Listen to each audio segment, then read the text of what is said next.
Bismillahirrahmanirrahim. Assalamualaikum warahmatullahi wabarakatuh.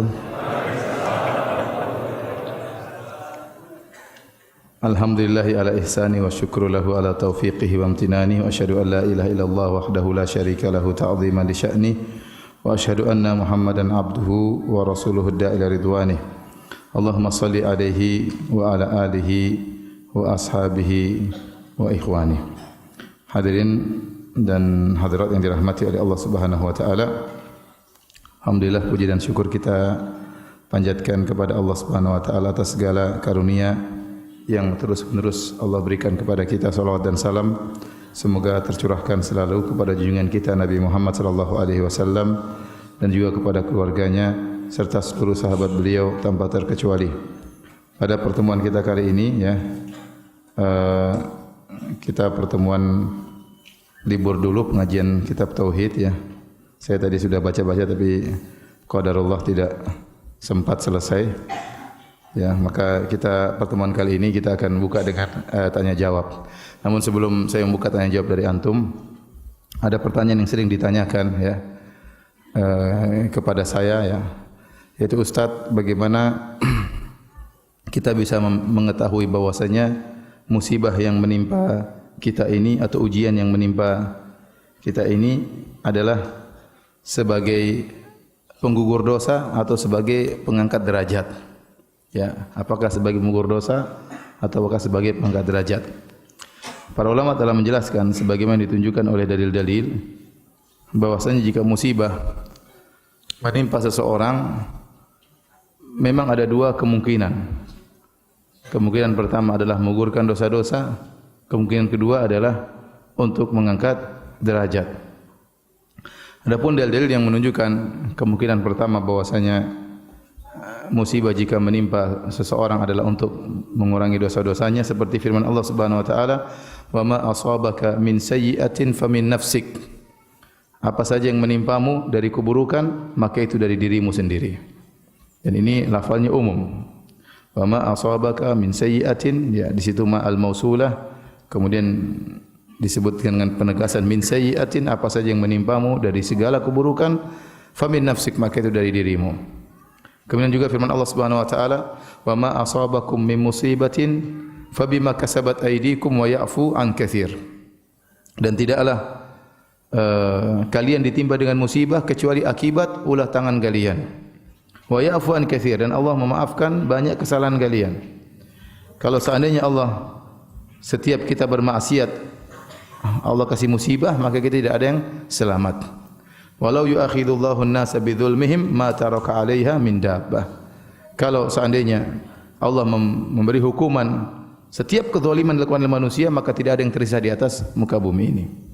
Bahkan hewan-hewan pun akan terkena dampak dari itu semua. Jadi dalil-dalil menunjukkan bahwasanya musibah yang menimpa seseorang karena dosa yang dia lakukan. Seperti juga firman Allah Subhanahu wa taala, "Zaharal fasadu fil barri wal bahri bima kasabat aydin nas liyudhiqahum ba'dhal ladzi 'amilu la'allahum yarji'un." Telah nampak kerusakan di daratan dan di lautan akibat ulah perbuatan manusia, agar Allah membuat mereka merasakan sebagian ulah perbuatan mereka, la'allahum yarji'un. Semoga mereka kembali. Jadi Allah menciptakan kerusakan di daratan dan di lautan, ya, kerusakan akibat perbuatan mereka ya. Dan Allah tidak membalas seluruh kesalahan mereka. Allah mengatakan liyudhiqahum ba'dhal ladzi amilu, agar mereka merasakan sebagian dari akibat perbuatan mereka. Seandainya seluruhnya dibalas oleh Allah, ya, maka akan binasa ya. Yang akan terjadi kerusakan yang sangat luar biasa. Kemudian hadis-hadis juga menunjukkan hal yang sama. Contoh kata Nabi sallallahu alaihi wasallam, "Idza aradallahu bi 'abdihi al-khaira, ajjala lahu al-uqubata fid dunya." Jika Allah menghendaki kebaikan pada seorang hamba, Allah segerakan hukumannya di dunia. Artinya menghapuskan dosa-dosanya. Wa idza arada bi 'abdihi syarra amsaka anhu hatta yuwaffiya bihi yaumal qiyamah.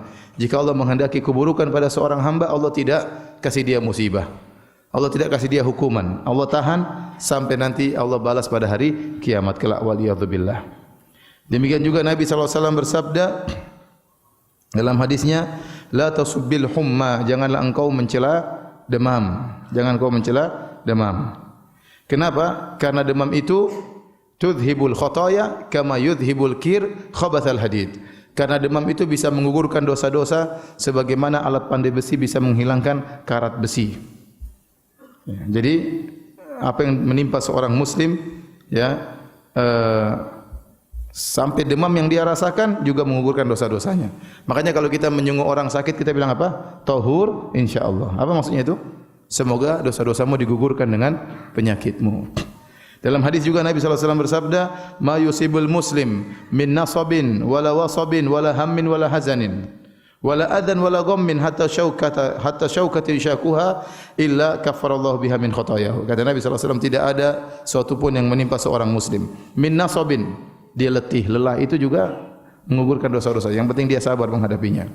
Wala wasabin, atau dia sakit, itu juga menggugurkan dosa-dosanya. Wala hazanin, kesedihan tentang masa lalu yang buat dia ingat-ingat terus sehingga dia pun sedih, ya. Kemudian wala hammin, ya, perkara yang dia khawatirkan di depan. Dia sedih memikirkan masa lalu, dia khawatirkan tentang masa depannya, ya. Wala ghammin, dan juga kegelisahan yang dia rasakan. Wala adzan, gangguan apapun. Hatta syaukah yushakuha, bahkan duri yang menusuknya, kecuali Allah akan menjadikan itu semua sebagai penggugur dosa-dosanya. Jadi apa saja yang dialami oleh seorang muslim dari hal yang tidak menyenangkan dirinya, kalau dia hadapi dengan kebaikan, maka semua itu akan menggugurkan dosa-dosanya. Ini semua dalil, ya, bahwasanya musibah itu menggugurkan dosa-dosa. Bahwasanya Allah menimpakan musibah pada seorang gara-gara dosa-dosa yang dia lakukan. Taib. Ada juga dalil-dalil yang menunjukkan Allah memberikan musibah kepada seseorang atau sekelompok orang untuk mengangkat derajatnya. Untuk mengangkat derajatnya. Oleh karenanya para anbiya diuji oleh Allah Subhanahu wa taala, dikasih banyak musibah. Waktu Nabi pernah ditanya, "Man asyadun nasi bala'an ya Rasulullah?" Siapa orang yang paling banyak bencana yang dialaminya ya Rasulullah? Maka Rasulullah SAW mengatakan anbiya. Yang paling banyak musibah adalah para nabi. Yang paling banyak diuji, dikasih musibah adalah para nabi. Tsumma salihun, kemudian orang-orang soleh. Tsummal amsal fal amsal, kemudian yang selanjutnya dan selanjutnya. Yubtala rajulu ala qadri imanihi, seorang diuji, diberi musibah berdasarkan keimanannya.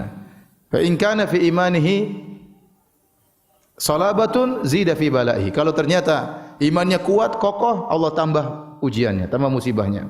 Wa in kana fi imanihi riqatun khufifa anhu, kalau ternyata imannya lemah, Allah kurangi ujiannya. Dalam hadis, innallaha idza ibtala qauman innallaha idza ahabba qauman ibtalahum.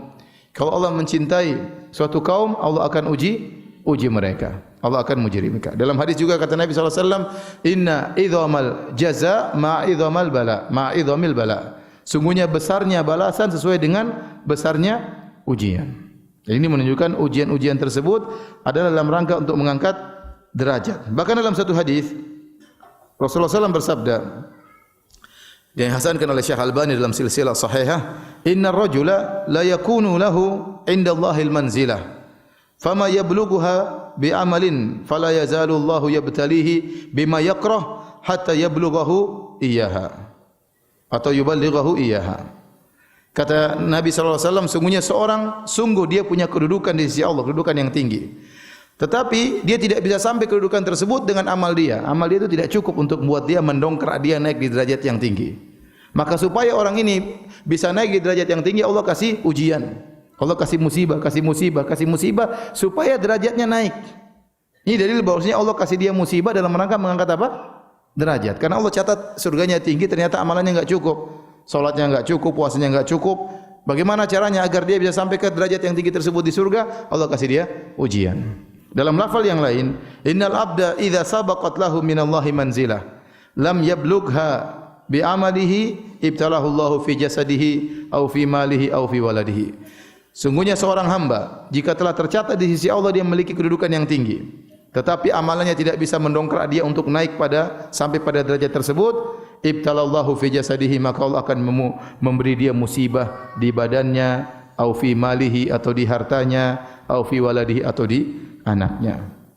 Ya, ini semua dalil bahwasanya musibah bisa mengangkat derajat. Di antara tujuan Allah kasih musibah adalah mengangkat derajat. Oleh karenanya Nabi yang paling keras ujiannya, ya. Nabi kalau sakit, maka sakitnya sangat luar biasa. dalam suatu hadis ya Rasulullah Aisyah radhiyallahu anha berkata, "Ma ra'aitu ahadan ashadda alaihi alwaj'u min Rasulillah sallallahu alaihi wasallam." Aku tidak melihat seorang pun benar-benar merasa sakit seperti yang dialami oleh Rasulullah sallallahu alaihi wasallam. Rasulullah SAW kalau sakit sakitnya luar biasa. Waktu Rasulullah SAW sakit akan meninggal dunia, para sahabat menyenguknya. Anas bin Malik menyenguknya, Abdullah bin Mas'ud menyenguknya, sampai Nabi diselimuti dengan selimut, para sahabat pegang selimut, itu selimut terasa panas. Saking panasnya tubuh Nabi sallallahu alaihi wasallam. Abdullah bin Mas'ud berkata, "Ya Rasulullah, innaka latu'aku wa'kan syadidan." Ya Rasulullah, sungguhnya engkau diberi sakit dengan sakit yang keras. Faqala Rasulullah sallam, Nabi menjawab, "Ajal, benar. Inni u'aku kama yu'aku rajulani minkum." Sungguhnya aku diberi sakit 2 kali lipat daripada sakit kalian. Ya, kenapa? Karena Nabi diangkat derajatnya oleh Allah Subhanahu wa taala. Dan dalam satu hadis juga disebutkan bahwasanya ya bisa jadi musibah itu mendatangkan kedua-duanya, mengurangi dosa-dosa dan mengangkat derajat. Ya. Di mana dalam hadis Rasulullah SAW menyebutkan tidaklah suatu musibah menimpa seorang Muslim kecuali ya kata Nabi sallallahu alaihi wasallam kecuali akan menghapuskan dosa-dosanya dan akan mengangkat derajatnya. Ya. Jadi dalam sebagian hadis bahwasanya musibah itu bisa menggugurkan dosa sekaligus mengangkat derajat. Pertanyaan yang sering ditanyakan, Ustaz, kalau kita terkena musibah, ini untuk menggugurkan dosa-dosa atau untuk mengangkat derajat? Kira-kira buat apa? Kira-kira menggugurkan dosa atau mengangkat derajat? Kira-kira apa? Kalau antum nabi kita bilang untuk angkat derajat. Tapi kalau antum adalah antum kemungkinan besarnya adalah untuk menggugurkan apa? Dosa. Jadi kalau kita terkena musibah, ya udah kita jalani dengan baik. Pertama kita harus bersabar. Kalau seorang bersabar terkena musibah, pertama menggugurkan dosa-dosanya, kedua akan mengangkat derajatnya. Tetapi sisi menggugurkan dosa lebih berat daripada pengangkatan derajat. Kalau para anbiya, orang-orang soleh yang terkena musibah, maka sisi pengangkatan derajat lebih besar daripada sisi pengguguran apa? Dosa. Tapi kalau kita yang tiap hari berdosa, dosa dengan penglihatan, kita tidak bisa jaga pandangan kita. Dosa dengan pendengaran, kita dengar macam-macam, ghibah, musik lah, apalah.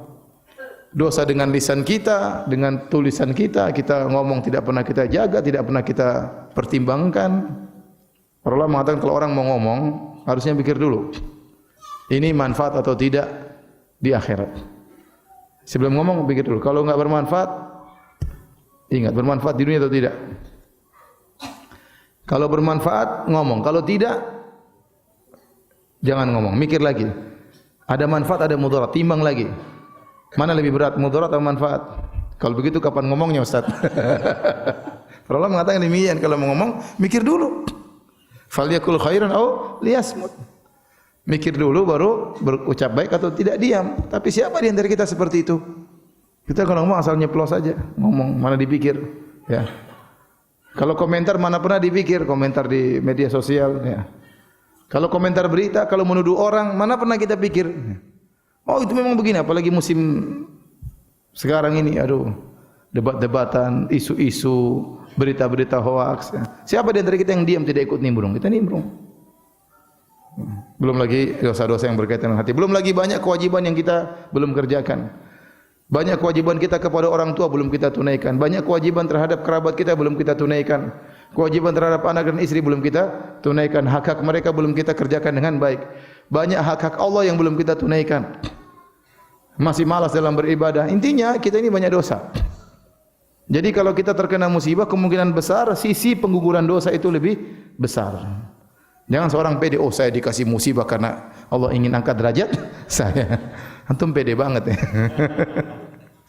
Kalau yang mengucapkan itu adalah para nabi, orang-orang soleh mungkin. Tapi kalau yang mengucapkan model seperti kita. Intinya kalau kita terkena musibah, sabar. Nah kalau kita sabar, dosa-dosa kita gugur, derajat kita dinaikkan. Tapi kalau kita terkena musibah tidak sabar, maka dosa-dosa tidak gugur, derajat semakin rendah. Dosa-dosa tidak gugur, derajat semakin apa? Rendah. Ya.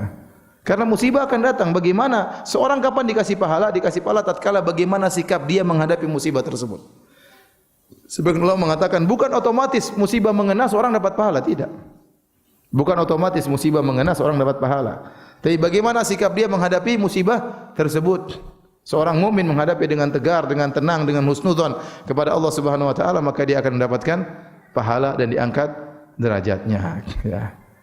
Jadi kalau ditanya lagi, Ustaz, saya dapat musibah, kira-kira menggugurkan dosa atau mengangkat derajat? Jawabannya apa? Kira-kira menggugurkan apa? Dosa. Dan semoga juga mengangkat apa? Derajat. Taib ini sebagai mukaddimah, kalau ada yang bertanya saya persilakan. Tadi silakan ya. Nah. Diulang pertanyaannya.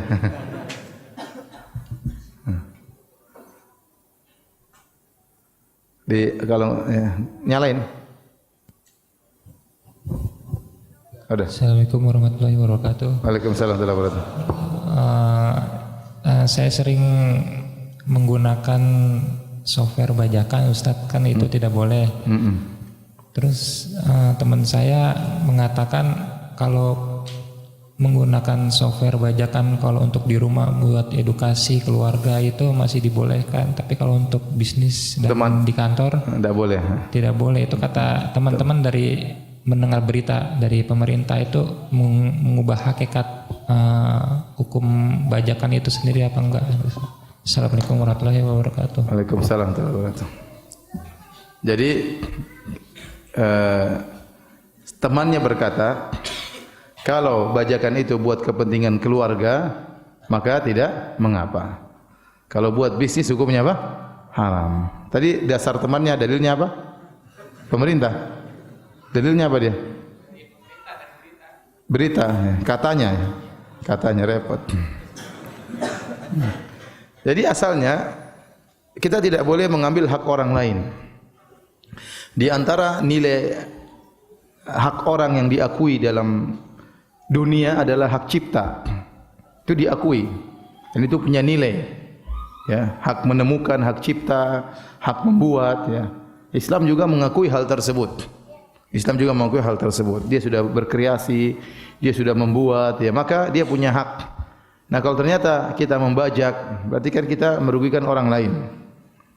Saya tidak tahu berita bahwasanya benar pemerintah membolehkan atau tidak. Ini bukan, saya tidak tahu benar atau tidaknya, tetapi ini berkaitan dengan hak milik orang, ya, hak milik orang. Ya, kalau seandainya pemerintah, taruhlah seandainya membolehkan, saya rasa tetap tidak boleh. Ya, saya rasa tetap tidak boleh, kecuali pemilik software tersebut tatkala mau jualan di Indonesia sudah ada deal sama pemerintah. Kalau dibajak orang untuk keluarga tidak apa-apa. Kalau buat bisnis haram. Kalau ada deal dengan pemerintah, syarat dia jual beli seperti itu, maka jadi halal. Tapi saya ragu emang ada deal seperti itu. Saya rasa enggak. Ya. Ini bisnis internasional, ya. Jadi apa yang disampaikan berita tersebut, ya, tidak merubah hukum, ya, tidak merubah hukum. Jadi tidak boleh kita menggunakan software bajakan. Terus gimana Ustaz? Ya istighfar. Istighfar dan berusaha yang beli yang asli, ya. Allah alam bisawab. Ada lagi yang bertanya? Ustaz, ana seorang akhwat yang sudah berkeluarga. Kalau ana ingin banyak-banyak bersedekah dengan uang pribadi ana, apakah sedekah ana harus diberikan kepada fakir miskin, anak yatim? Kalau ana berikan ke ibu ana, apakah itu juga dihitung sebagai sedekah? Mohon penjelasannya Ustaz. Tentunya sedekah yang terbaik kata para ulama adalah kepada karib kerabat. Karena sedekah kepada karib kerabat pahalanya dua. Pertama pahala menyambung silaturahmi, kedua pahala bersedekah. Apalagi kerabat dekat, ya, seperti orang tua, seperti kakak dan adik, om, paman dan yang lainnya. Ya, tapi kalau kita punya uang berlebihan, ya kita sudah kasih orang tua kita, tidak ada salahnya kita kasihkan kepada fakir miskin. Semakin seorang membutuhkan sesuatu, mudah-mudahan sedekah kita itu pahalanya semakin besar karena kita semakin menghilangkan penderitaannya. Ya kalau kita sudah kasihkan ibu kita, kayak bapak kita, kakak adik kita dan mereka berkecukupan, ya mungkin mereka tidak perlu sedekah. Yang perlu kita berikan kepada fakir miskin yatim. Masalah orang tua, masalah saudara mungkin kita kasih hadiah ya. Jadi intinya bebas ya kita beri sedekah kepada kerabat atau kepada di luar kerabat, tetapi memang paling utama adalah kerabat. Tetapi kalau kerabat menurut perkiraan kita sudah cukup, maka kita berikan juga kepada selain kerabat. Ada lagi yang bertanya? Assalamualaikum warahmatullahi wabarakatuh. Waalaikumsalam warahmatullahi wabarakatuh. Ustadz, Ana mau tanya, kan teman Ana punya utang ke Ana ya. Ana udah bilangin Ana lunasin. Apa? Antum bilang apa? Ana ikhlasin. Antum ikhlasin. Iya. Ikhlasin terpaksa atau karena? Insya Allah ikhlas. Ikhlas ya terus. Iya. Tapi dia tetap kekeh mau bayar. Iya. Ana udah bilang ikhlas, udah nggak usah dibayar, tapi dia masih kekeh ya. Pertanyaannya, kalau dia bayar itu Ana boleh ngambil nggak gitu? Atau enggak kalau misalnya qadarullah ada yang meninggal, itu beliau masih dihisap nggak atas utangnya itu yang padahal Ana udah ikhlasin? Enggak lah, kalau antum sudah ikhlasin, antum bertahan dengan keikhlasan tersebut. Ya, jadi kalau dia mau bayar nggak usah? Enggak usah, Diterima. saya sudah ikhlas kok. Iya, Ya. Allah sudah tahu saya ikhlas. Jangan kasih. diterima ya. Ya, Jangan jazakallahu khair. diterima ya. Biar pahala kita berjalan ya. Dia bilang kalau kau kasih saya tidak akan terima, tapi saya akan salurkan. Kalau kau kasih tapi ini bukan untuk saya ya. Dia paksa kasih sudah. Mungkin dia tidak mau, dia maksa-maksa, ya udah ambil aja. Dia bilang sama dia, utangmu sudah tidak ada sama saya. Tapi ini akan saya salurkan kepada orang yang membutuhkan. Ya. Assalamualaikum warahmatullahi wabarakatuh. Waalaikumsalam warahmatullahi wabarakatuh. Emang utangnya berapa?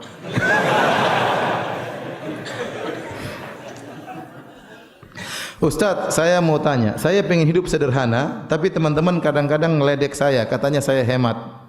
Misalnya saya dikontrakan tidak ada kulkas. Gimana sikap yang harus saya lakukan, Ustadz? Sederhana itu bagus, tapi pelit tidak boleh ya. Ya, pelit tidak boleh ya.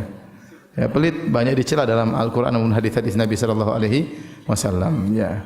Seorang bisa membedakan ini antara sederhana dengan pelit ya. Kalau dia kulkas, saya rasa kebutuhan yang sangat penting sekarang ya.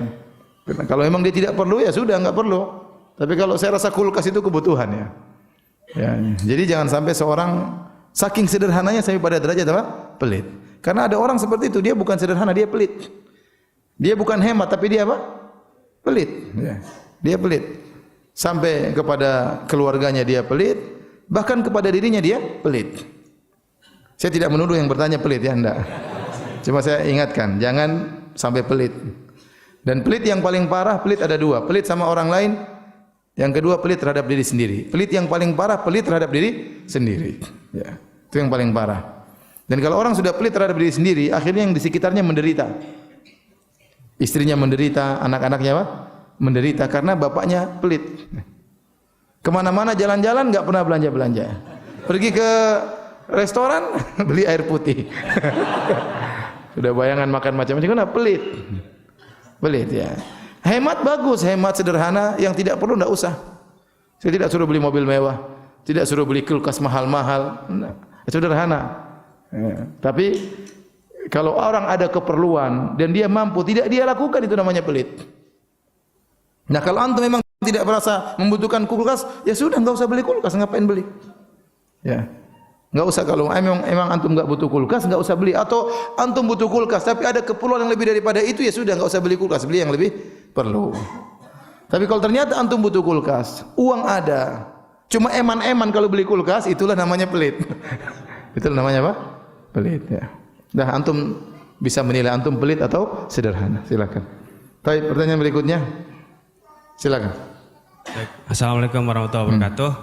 Salam warahmatullahi wabarakatuh. Ana ingin bertanya, ada dua Ustaz. Yang pertama, ketika kita mungkin sedang sholat jamaah misalnya, kemudian ada gempa yang sangat dahsyat atau mungkin ada peringatan tsunami mau datang gitu, atau mungkin kebakaran, yang kemudian kita yang harus kita lakukan membatalkan atau meneruskan gitu, Ustaz. Sebenarnya namanya sholatul khauf. Seorang bisa melanjutkan.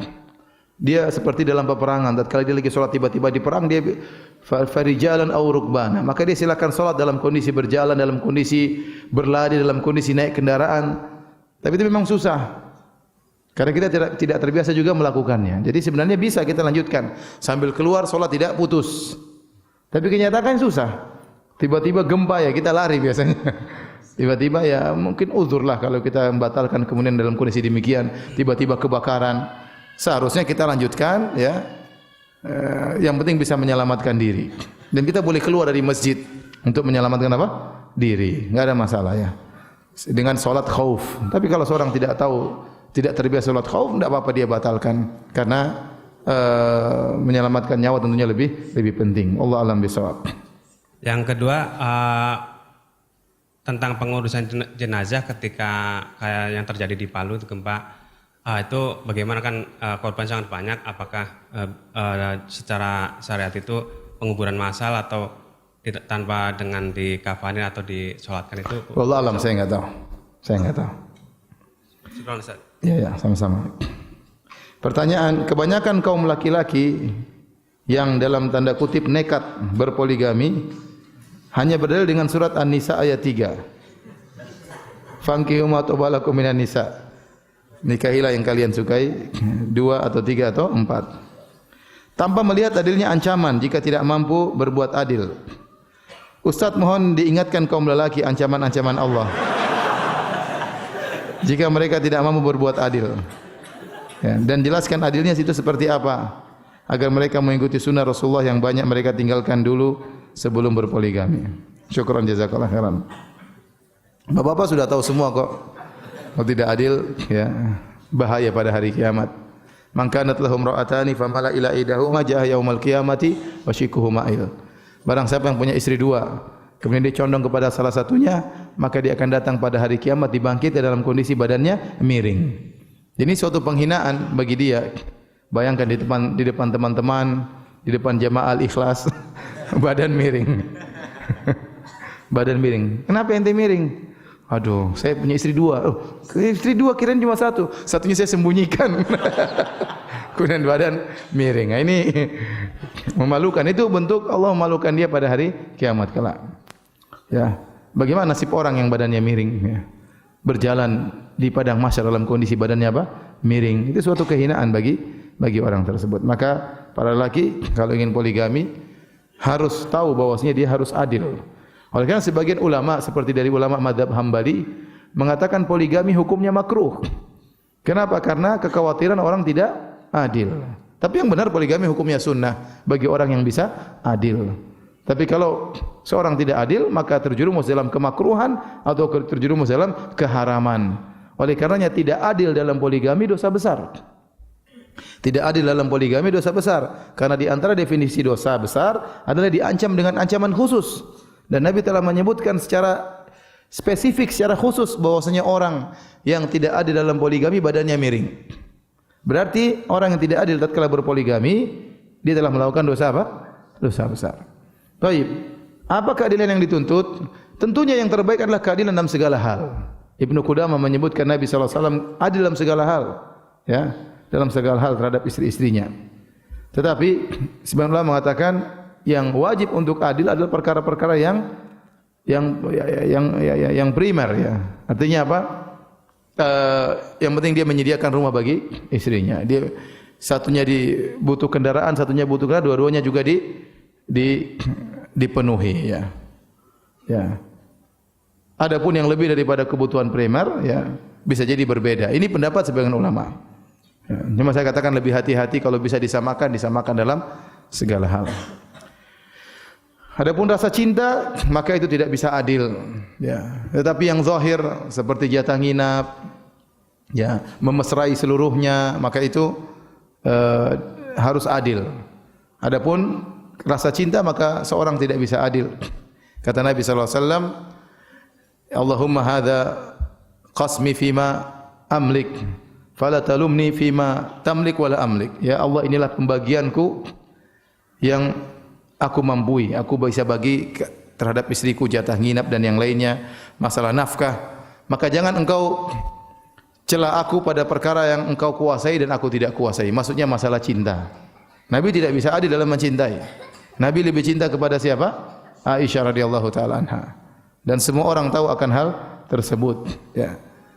Sahabat-sahabat juga tahu bagaimana Nabi sangat cinta kepada Aisyah daripada yang lainnya. Makanya kalau mereka ingin beri hadiah, mereka nunggu Nabi lagi di rumah Aisyah. Baru mereka kasih hadiah kepada Nabi sallallahu alaihi wasallam. Sampai istri-istri Nabi yang lain mengeluh kepada Nabi. Mereka ngirim Ummu Salamah untuk berbicara dengan Nabi. Ya Rasulullah, sampaikan kepada para sahabat, kalau mau kasih hadiah, jangan tunggu Anda lagi di rumah Aisyah. Dimanapun Anda berada di rumah yang lainnya, kasih hadiah. Ya. Ini kenapa para sahabat tahu bahwasanya Nabi sangat cinta kepada Aisyah. Kenapa Nabi pas di rumah Aisyah baru dikasih hadiah? Karena Nabi di rumah Aisyah lebih berbinar-binar, lebih bahagia. Saatnya dikasih hadiah. Jadi untuk masalah cinta kita enggak bisa adil. Contoh, enggak usah masalah istri, kita punya anak-anak. Kita punya anak 5. Kita sayang semuanya. Tapi pasti ada di antara situ yang lebih kita cintai daripada yang lainnya. Lebih kita sayangi. Mungkin karena dia lebih pintar, mungkin dia lebih ganteng, mungkin dia lebih cantik, ya, atau yang lainnya, ya. Atau mungkin ada anak yang kita kurang sayang sebenarnya. Kenapa? Dia mirip dengan bapaknya. Mungkin ada seorang wanita dicerai, kemudian anaknya dia pelihara. Ada satu mirip sekali dengan suaminya. Terus suaminya ini pergi meninggalkan dia, selalu ingat suaminya. Ya Allah alam. Jadi susah untuk membagi cinta kepada anak-anak dengan kita punya anak 4, 20%, 20%, enggak bisa. Enggak bisa. Nah, demikian pula kalau kita punya istri 4, ya. Susah membagi 20%, 20% susah, ya. Cinta itu pasti ada perbedaan. Dan itu tidak wajib. Tapi yang wajib masalah nafkah, masalah jatah nginap, ya, masalah kasih sayang, ya. Ya, kalau bisa lebih daripada itu masalah jima, ya, maka itu yang terbaik. Tetapi saya sampaikan tadi, para ulama mengatakan yang wajib yang kadar cukup. Misalnya kita punya istri yang pertama, ya, dia ternyata misalnya punya anak banyak atau dia anak orang kaya, ya. Yang wajar bagi dia nafkahnya seperti ini. Terus kita punya istri kedua yang dia mungkin orang-orang biasa. Dia sudah ridho dengan rumah yang sederhana, maka itu kewajiban kita kasih rumah sudah selesai. Jangan sampai yang satu dikasih rumah, satu enggak, itu namanya tidak adil. Tapi kalau rumahnya bentuknya berbeda, itu tidak kewajiban. Itu lebih. Tapi kalau dia bisa samakan, itu tentu yang terbaik. Tapi tidak harus sama. Tidak harus sama. Kalau kita mengatakan wajib dalam segala hal, maka tidak ada poligami kalau begitu caranya. Kasihan janda-janda, siapa yang tolong? Kasihan gadis-gadis yang sudah tua, tidak ada yang berani menikahi. Ya. Benar atau tidak? Kok tenang semua? Tapi yang adil adalah perkara-perkara yang kebutuhan pokok. Seperti tadi katakan harus ada rumah, ini ada rumah. Tapi rumahnya berbeda, tidak ada masalah. Yang penting ini merasa tercukupi. Tidak harus rumahnya sama. Wallahu a'lam bishawab.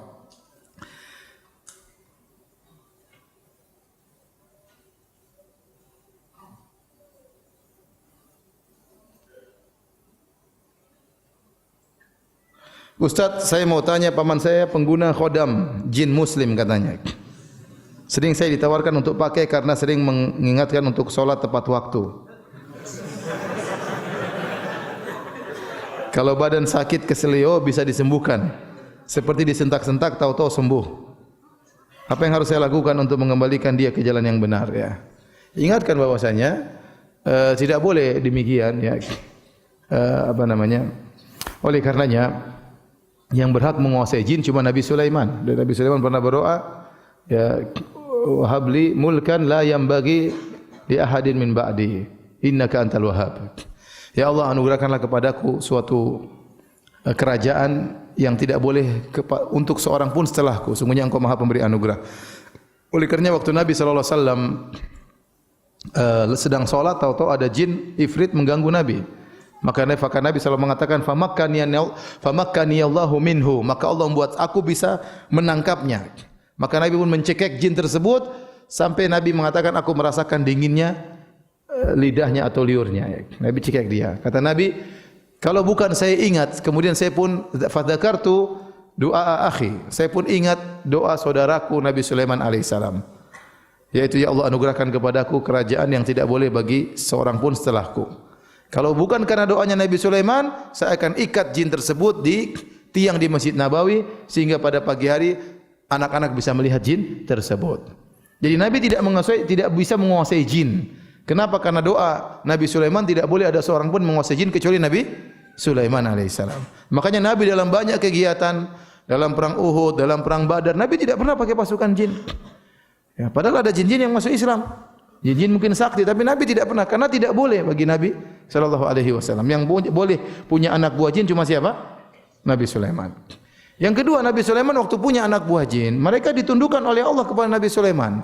Tidak ada namanya pemberian mahar, tidak ada namanya kasih makan jin, tidak ada namanya ada syarat dan macam-macamnya.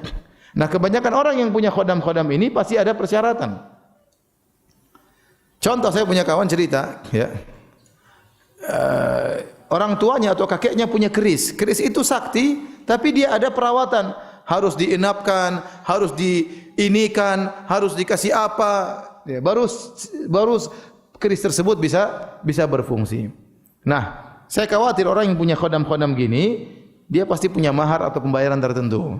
Dan itulah nilai kesyirikan di situ. Ya. Makanya dalam Al-Quran Allah mengatakan, ya ma'syaral jinni qad istakthartum minal ins wa qala awliya'uhum minal insi rabbana istamta'a ba'duna bi ba'din. Ya. Tatkala Allah berkata, wahai ma'syaral jin, wahai jin sekalian, sungguhnya kalian telah menyesatkan banyak manusia. Maka berkatalah wali-wali mereka dari kalangan manusia, ya Rabb kami, sungguhnya kami telah saling menyenangkan di antara kami. Jin menyenangkan manusia, manusia menyenangkan jin. Adapun jin menyenangkan manusia, jin membantu manusia. Keperluannya apa? Ya. Sampai ada orang tukang pijit, supaya pijitnya enak, dia pakai jin. Jadi hanya sentuh saja, tapi yang dipijit terasa sudah. Kenapa? Ada jin tukang pijit. Ya, ada seperti itu. Ada, dia pakai jin. Ya. Tukang obat karena pakai jin, ada jin spesialis seperti ini.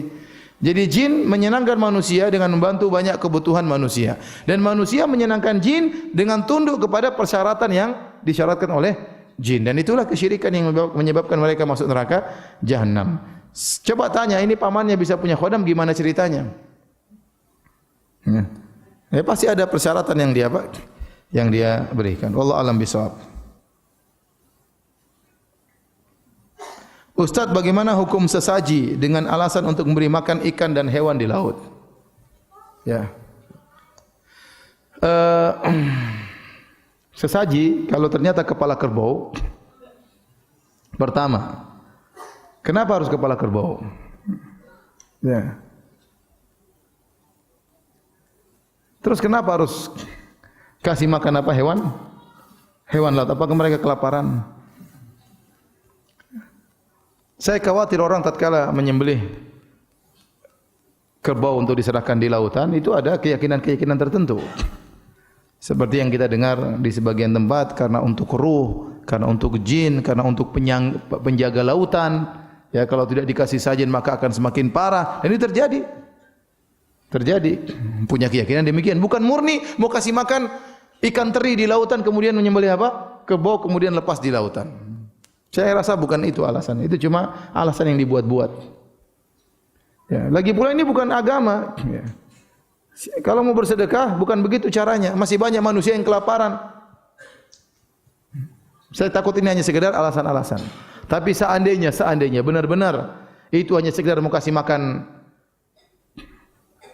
ikan, ya enggak usah pakai ritual-ritual. Enggak usah pakai dupa-dupa, enggak usah pakai menyan-menyan, enggak usah pakai ini, enggak usah pakai ngapain. Mau kasih makan ikan nonton acara gitu enggak? Tinggal kasih aja sudah selesai. Lagi pula, apakah ikan suka kepala kerbau? Kan pertanyaan berikutnya. Apakah ikan suka makan kepala kerbau? Jadi intinya saya khawatir itu hanyalah alasan yang dibuat-buat. Apalagi di sebagian tempat terlalu banyak kejawennya. Dan kejawen itu sangat terkontaminasi dengan mistik-mistik, dengan roh-roh keyakinan yang macam-macam. Jangan main-main masalah begini. Ini masalah syirik akbar ya. Masalah syirik akbar. Semua hal-hal yang menyerempet kepada syirik mending kita jauhi. Seandainya benar-benar ini sedekah untuk Allah Subhanahu wa taala, untuk hewan laut, ya kita bilang ya itu mungkin cuma bid'ah. Karena ini ritual tidak pernah diajarkan oleh Nabi sallallahu alaihi wasallam. Tapi kalau ada keyakinan-keyakinan dengan sedekah ini akan menolak bala dan ini diserahkan kepada penjaga lautan. Nah ini syirik akbar kalau begitu. Maka sebaiknya dijauhi. Wallahu alam bishawab. Ustaz, bagaimana baiknya jika mengetahui imam di masjid dekat rumah yang masih melakukan kesyirikan? Apa kita tetap wajib menjadi makmum atau mencari masjid yang lain? Kalau seorang imam ternyata dia diketahui melakukan kesyirikan, maka hendaknya kita solat di tempat yang lain. Jangan solat di belakang dia. Jangan solat di belakang dia. Ihtiyatan. Karena kita khawatir solat kita tidak diterima. Ada para ulama khilaf tentang solat di belakang imam yang fasik. Apakah sah atau tidak? Sebagian ulama mengatakan sah, sebagian ulama mengatakan tidak sah. Tapi saya lebih condong kepada sahnya berimam kepada orang yang fasik. Ya. Ada orang tukang main judi, atau di imam. Ya. Tidak apa-apa. Solat kita sah. Dosa urusan dia dengan Allah Subhanahu wa Ta'ala. Oleh karenanya dahulu para sahabat solat di belakang imam yang fasik. Seperti sahabat kalau tidak salah Anas bin Malik atau Ibnu Umar solat di belakang Hajjaj bin Yusuf Ats-Tsaqafi yang dia terkenal suka membunuh kaum muslimin, dia fasik. Ya. Tapi para sahabat tetap solat di belakang dia. Tetapi kalau dosa tersebut sampai pada derajat kekufuran, sampai derajat pada syirik, maka ini lebih hati-hati kita tidak solat di belakang orang seperti ini. Ya, tidak solat di belakang orang seperti ini. Ya, karena dikhawatirkan orang tersebut keluar dari Islam. Dan solat di belakang orang keluar dari Islam itu tidak sah. Kita tidak menuduh dia musyrik, tidak menuduh dia keluar dari Islam, tapi ada kehati-hatian dan itu dituntut. Kalau ternyata dosa yang dilakukan sampai pada derajat apa? Kesyirikan. Wallahu a'lam bishawab.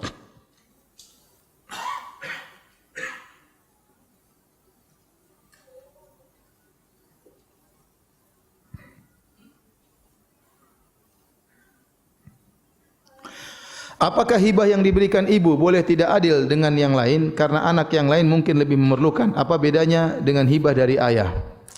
Hadiah yang diberikan ibu atau ayah kepada anak-anak hendaknya adil kepada anak-anak. Adapun kalau perbedaan pemberian tersebut karena kebutuhan maka itu tidak mengapa. Itu tidak mengapa. Sebagai contoh anak SMA dia butuh motor, kita belikan motor. Anak TK ya jangan dibelikan motor ya. Karena dia tidak butuh apa? Tidak butuh motor. Anak sekolah ini kuliah dia butuh biaya, kita berikan kos-kosan. Ini kan biaya semua, sebenarnya itu pemberian. Tapi itu berkaitan dengan kebutuhannya. Anak kita yang masih kecil, maka tidak perlu kita berikan. Tetapi kalau sudah sampai tahapan kita belikan rumah, dan itu di luar di luar kebutuhan sang anak, kita berikan dia rumah, maka harus anak kita yang lain kita belikan juga apa? Rumah. Kalau tidak, maka kita tidak adil. Ya. Dan ini pernah terjadi, saya pernah ditanya.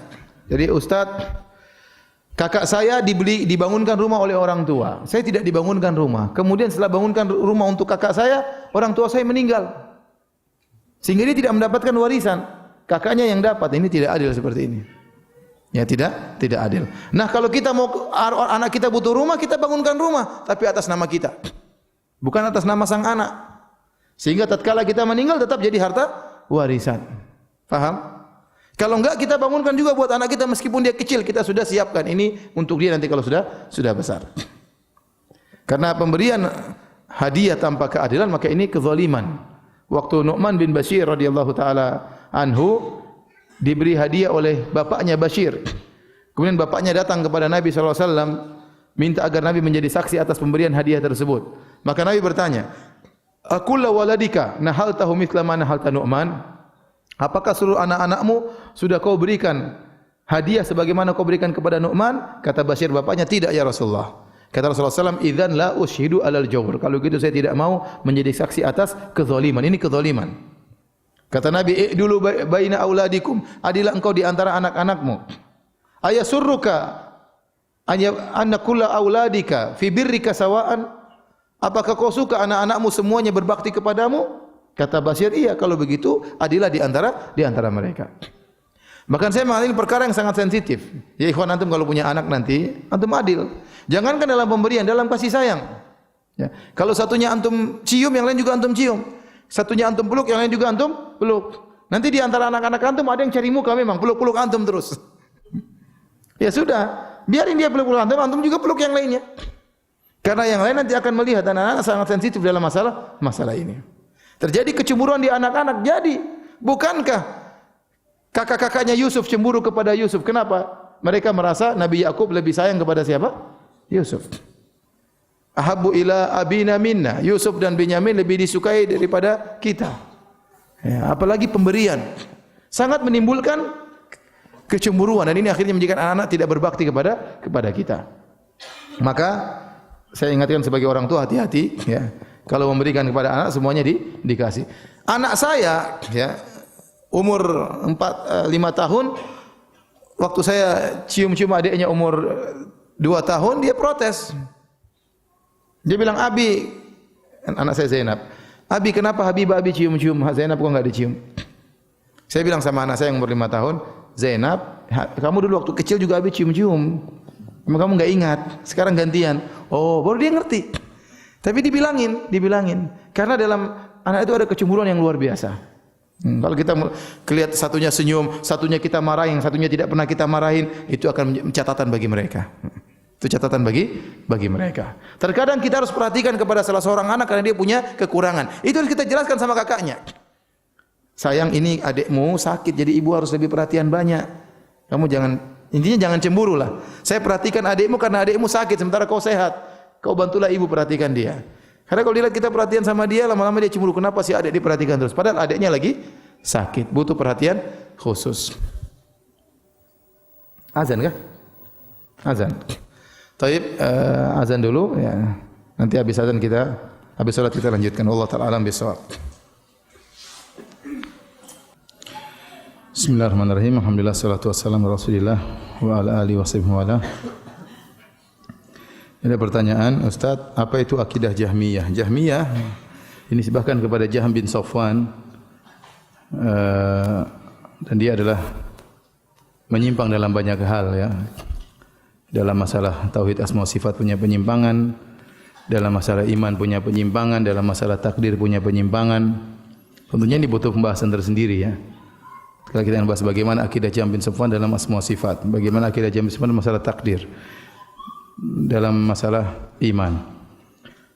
Yang penting bagi antum mengenal akidah Ahlus Sunnah, itu yang paling penting ya. Baru kemudian mengenal akidah-akidah yang menyimpang tersebut. Makanya kita terus belajar tentang akidah. Nanti ada saatnya kita akan menyinggung tentang akidahnya Jahmiyah. Boleh bahas sekarang jadi panjang nanti.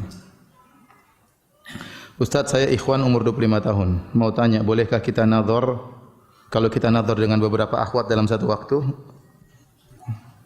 Bolehkah kita nazar dengan beberapa akhwat dalam satu waktu? Dan mohon nasihat tips biar niat makin kuat untuk menikah. Saya rasa kalau mau nikah tidak usah pakai tips-tipsan ya. Sekarang zaman fitnah, masa tidak ingin menikah ya. Kalau tidak ingin menikah, khawatirnya enggak normal ya. Zaman sekarang fitnah kayak begini, bagaimana seorang tidak mau menikah? Ya kecuali ada halangan, mungkin keuangan masih kurang, itu lain cerita. Tapi kalau seorang keuangan sudah oke, kemudian secara ekonomi dia mampu, maka apa yang menghalangi dia untuk menikah? Segera menikah. Kalau antum menikah cepat, enak nanti antum baru umur 45 anak sudah besar-besar ya. Antum baru umur 47 sudah jadi kakek nanti. Jadi senang kita punya anak cepat besar tuh enak, menyenangkan. Ya. Antum bisa punya anak banyak. Kalau menikah terlambat umur 30 tahun, antum baru umur 50, anak baru berumur 20 atau masih 19, masih kecil. Ya.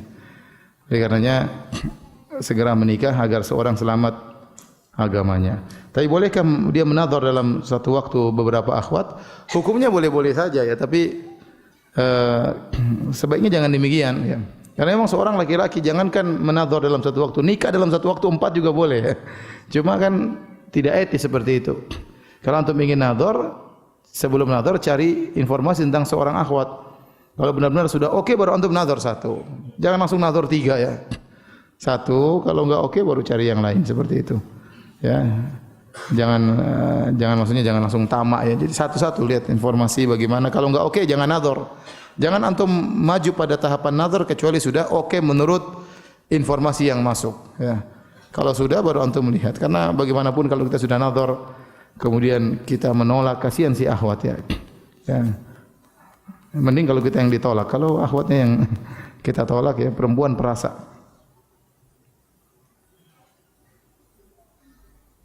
Ustaz, saya mau bertanya, saya baru menikah dan masih meraba-raba soal masalah pembagian nafkah.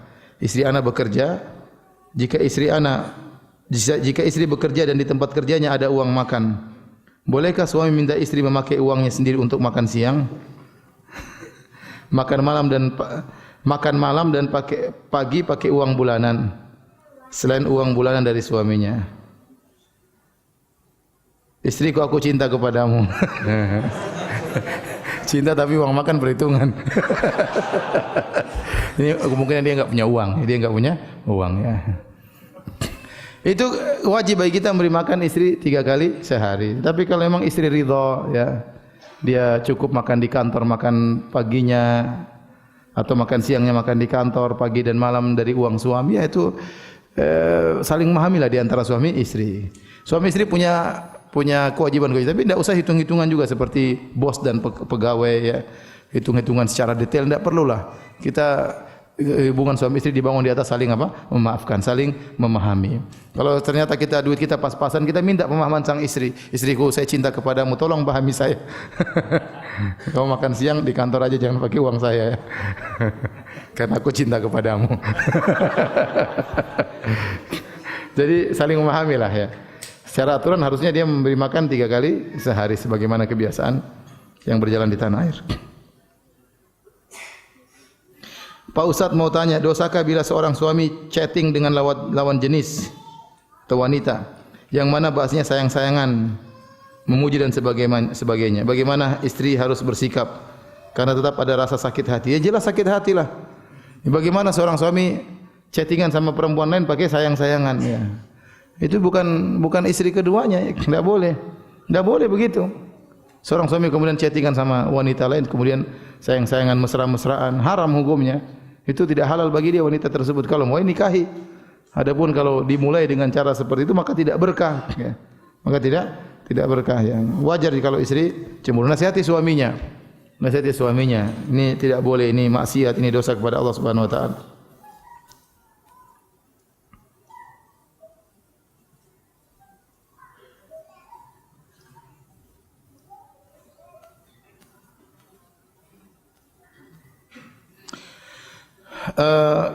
Ibu saya pernah bilang ke saya jika meninggal ingin saya yang mandikan, dan apakah boleh sebaliknya jika saya yang meninggal ibu saya yang mandikan. Jadi masalah mandi, wanita memandikan wanita, lelaki mandikan laki-laki ya. Yang boleh laki-laki mandikan perempuan, perempuan laki-laki kalau suami istri ya. Kalau kita mandikan ibu enggak ya. Saya laki-laki, ibu saya perempuan enggak. Jadi mandikan cuma wanita mandikan wanita, laki-laki mandikan apa? Laki-laki.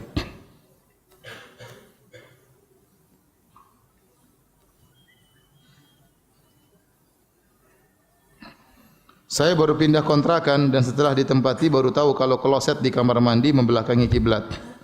Bagaimana baiknya Ustaz, karena tempat sudah terlanjur saya huni.